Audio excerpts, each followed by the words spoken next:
Hi எல்லாருக்கும் welcome to recipes by Kalai channel. இன்றைக்கி நாம் பார்க்க போகிற ரெசிபி என்ன அப்படின்னா புளி சாதம். வாங்க எப்படி செய்கிறதுன்னு பார்க்கலாம்.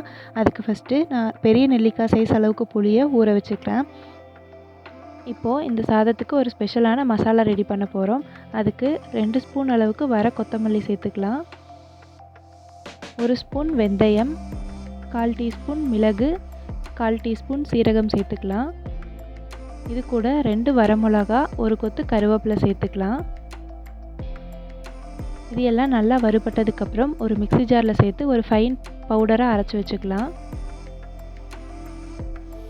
இப்போது கடாயில் 2 ஸ்பூன் அளவுக்கு நல்லெண்ணெய் சேர்த்துருக்கேன். அதில் 1/4 டீஸ்பூன் கடுகு, 1/4 டீஸ்பூன் வெந்தயம், ஒரு ஃபுல் டீஸ்பூன் கடலைப்பருப்பு சேர்த்துக்கலாம். இதில் ஒரு பெரிய வெங்காயத்தை பொடியாக கட் பண்ணி சேர்த்துக்கலாம். 5 பல் பூண்டு பொடியாக கட் பண்ணி சேர்த்துக்கலாம். 2 வரமிளகாவை கட் பண்ணி சேர்த்துக்கலாம். 1 கொத்து கருவேப்பிலை சேர்த்துக்கலாம்.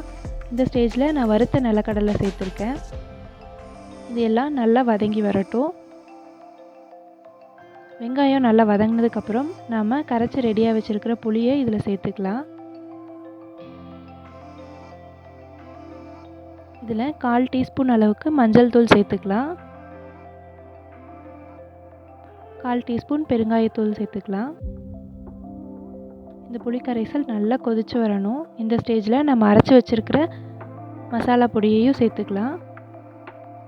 இந்த மாதிரி ஓரங்களில் நாம் ஊற்றின எண்ணெயெல்லாம் பிரிஞ்சு வர அளவுக்கு நல்லா கொதிக்க விடணும். அவ்வளோதான், அடுப்பை ஆஃப் பண்ணிக்கலாம். இங்கே நான் ஒயிட் ரைஸ் ரெடி பண்ணி வச்சுருக்கேன். அதை இதில் போட்டு நல்லா மிக்ஸ் பண்ணி விட்டுக்கலாம். தேவையான அளவுக்கு உப்பு சேர்த்துட்டு நல்லா கிளறி விட்டுக்கோங்க.